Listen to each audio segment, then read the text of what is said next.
एक दर्द भरी कहानी।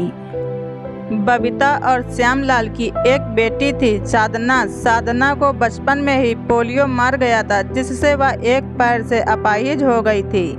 सब लोग उसे दया की नज़र से देखते थे और वह अपने माँ बाप की बहुत लाडली थी। बबीता और श्यामलाल उसकी आंखों में कभी आंसू नहीं आने देते थे। साधना अपाहिज जरूर थी, लेकिन सभी कामों में कुशल थी। वह पढ़ने में भी बहुत अच्छी थी। स्कूल में भी सभी टीचरों को प्रिय थी साधना। एक दिन बबीता जी अपने पति से बोली, सुनो जी, साधना 12वीं पास हो गई है। हमारी बेटी विकलांग है, उसके लिए भी ऐसा ही लड़का ढूंढना पड़ेगा लगता है।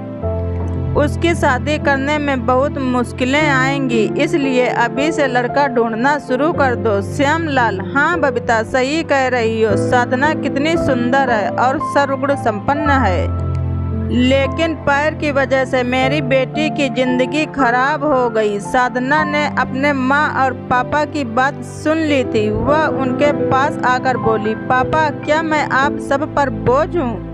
मेरा पैर खराब है, इसका मतलब यह तो नहीं कि मैं किसी पर निर्भर रहूंगी। फिर कैसे हुई मेरी जिंदगी खराब? बबीता, मन छोटा मत कर बेटी। किसने कहा कि तू बोझ है? तू तो हमारी आंखों का तारा है। साधना, माँ, मैं पढ़ाई के साथ साथ कुछ करना भी चाहती हूँ, जिससे मैं खुद पर निर्भर रह सकूँ। इधर साधना की पढ़ाई पूरी हो गई और उधर श्यामलाल साधना के लिए लड़का ढूंढने लगे।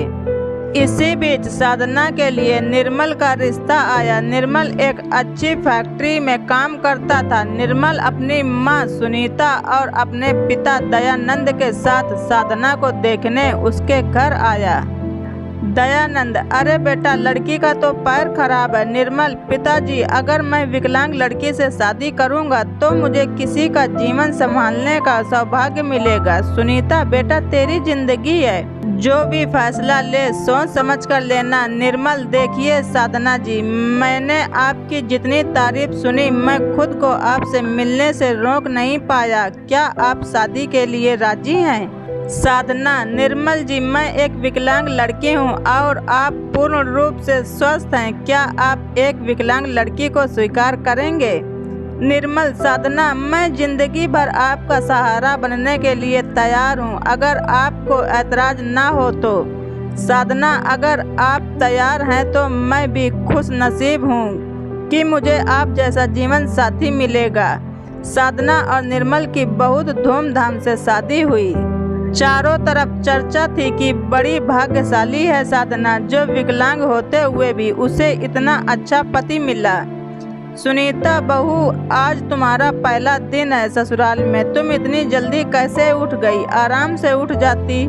साधना, माँ, मुझे जल्दी उठने की आदत है, मैंने नाश्ता बना दिया है, आप सब लोग नाश्ता कर लीजिए। सुनीता हैरान थी कि एक पैर खराब होते हुए भी सुबह उठकर नाश्ता भी बना दिया। इसी तरह साधना ने थोड़े ही दिनों में सारी जिम्मेदारी अपने ऊपर ले ली। साधना से सभी लोग बहुत खुश थे। सुनीता, निर्मल, तेरी बीबी लाखों में नहीं करोड़ों में एक है। मैं तो डरती थी कि कहीं ऐसा ना हो कि एक विकलांग लड़की से शादी करके कहीं मेरे बेटे की जिंदगी खराब ना हो जाए। निर्मल, माँ, मेरा फैसला कभी गलत नहीं हो सकता। माँ, आपसे एक बात और कह रहा हूँ कि अगर मुझे कुछ हो जाए तो साधना को अपनी बेटी की तरह रखना। सुनीता, चल पागल, ऐसे नहीं बोलते, वो अभी भी मेरी बेटी ही है। और अगले ही दिन उनकी खुशियों को जैसे किसी की नज़र सी लग गई। निर्मल की फैक्ट्री में जहरीली गैस लीक हो जाने से कई लोगों की मौत हो गई, जिसमें निर्मल भी शामिल था। जब ये खबर निर्मल के घर पहुंची तो घर में हाहाकार मच गया, लेकिन साधना तो जैसे पत्थर सी हो गई। वह खामोश थी, उसकी आंखों में आंसू नहीं थे। वह निर्मल को यूं ही फटी आंखों से देखती रही। कुछ औरतों ने उसे हिलाते हुए कहा, बहू रो ले, देख निर्मल अब नहीं रहा, वह मर गया है। अगर तू रोएगी नहीं तो पागल हो जाएगी, तू विधवा हो गई है। विधवा, इस तरह की बात सोचकर साधना फूट फूट कर रोने लगी। साधना रोते हुए बोली, उठो निर्मल, आंखें खोलो, मैं अकेले किसके सहारे जीऊंगी? अभी तो मैंने तुम्हारे साथ कुछ ही महीने गुजारे थे, फिर मुझे अकेला छोड़कर क्यों चले गए। निर्मल का अंतिम संस्कार हो गया और साधना के अरमानों का भी। सुनीता, अरे ये क्या बहू, सफ़ेद साड़ी क्यों पहनी है तुमने। साधना, माँ, सब ने मुझसे कहा कि मेरे जीवन के सब रंग निर्मल के साथ ही चले गए, अब मुझे सफ़ेद साड़ी ही पहननी है। सुनीता, नहीं बेटी, तुम हमारे दुख को और मत बढ़ाओ। आज से तुम कभी भी सफ़ेद कपड़े नहीं पहनोगी। और धीरे धीरे महीनों यूं ही शोक में गुजर गए। फिर एक दिन बबीता और श्यामलाल साधना को लेने के लिए आए। बबीता जी बोली, मेरी बेटी का जीवन तबाह हो गया, पूरी जिंदगी अकेले कैसे काटेगी, इसलिए हम उसे अपने साथ ले जाना चाहते हैं। समधन जी, साधना कहीं नहीं जाएगी। आप उसकी शादी करके अपने कर्तव्य से मुक्त हो चुके हैं, लेकिन अब हमारे भी कुछ कर्तव्य हैं। हमारी बहू अब हमारी बेटी बनकर हमारे पास ही रहेगी। ये कहते हुए सुनीता ने साधना को गले से लगा लिया। दयानंद, हाँ समधी जी, सुनीता सही कह रही है। हम साधना को आगे पढ़ाएंगे और किसी लायक बनाएंगे। आप चिंता मत करना, हम अपनी साधना को अच्छी तरह से रखेंगे। साधना ने अपनी माँ से कहा, माँ, निर्मल इनके इकलौते बेटे थे, अब वो नहीं है, तो ऐसे में मैं भी इनको छोड़कर चली जाऊँ, ये सही नहीं है। मैं इनके पास रहकर ही इनकी सेवा करूंगी। साधना के माँ और पापा अपने घर वापस आ जाते हैं। अब साधना अकेली थी, उसने अपना सारा ध्यान पढ़ाई में लगा दिया। ऐसे में उसकी मुलाकात मिलन से हो गई, जो कि दयानंद के सबसे अच्छे दोस्त का बेटा था। उसका काम के सिलसिले में निर्मल के पिता के पास आना जाना लगा रहता था। मिलन इंजीनियर था और बड़ा ही सरल स्वभाव का लड़का था। चारों तरफ औरतें बातें बनाने लगी। एक औरत बोली, अरे देखो कैसी विधवा है, ये सफ़ेद साड़ी नहीं पहनती, पति का जरा भी दुख नहीं है। तो दूसरी बोली, बन संवर कर कॉलेज जाती है।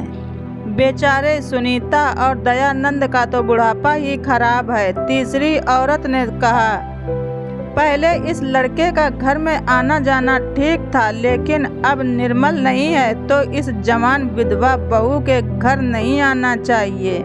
साधना को किसी की बातों से कोई फर्क नहीं पड़ता था, क्योंकि उसके सास ससुर उसके साथ थे।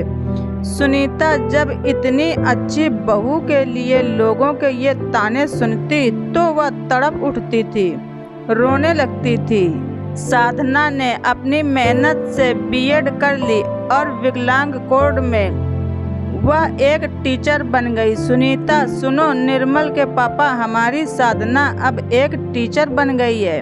लोग न जाने उसे कैसे कैसे ताने देते हैं, हमें अब उसकी शादी कर देनी चाहिए। दयानंद, सही कह रही हो, साधना विधवा है, अनाथ नहीं, जो लोगों की उल्टी सीधी बातें सुनेगी। हम अपनी बहू की शादी धूमधाम से करेंगे। दयानंद ने जब अपनी बहू की रिश्ते की बात कुछ लोगों से की, तब लोग कहते, अरे दयानंद, तू पागल तो नहीं हो गया है, विधवा बहू की शादी करना चाहता है।